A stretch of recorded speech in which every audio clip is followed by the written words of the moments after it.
হবে খেলা হবে। ওলামায়ে কেরাম কোমর পানি ভেঙে মানুষের দ্বারা দ্বারা যাচ্ছেন সহযোগিতার জন্য। সবাই কতক্ষণ কতক্ষণ সম্মানিত দেশবাসী, বিশেষ করে যশোরের অভয়নগরবাসী,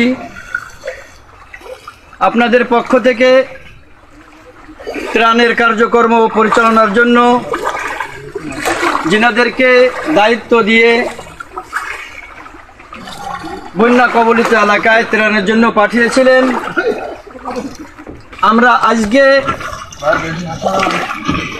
নোয়াখালীর একটা অঞ্চলে আমরা কাজ করতে এসেছি। আপনারা দেখতে পাচ্ছেন কুমিল্লা নোয়াখালী সংলগ্ন কুমিল্লাতে আমরা ত্রাণের কার্যক্রম পরিচালনার জন্য এসেছি।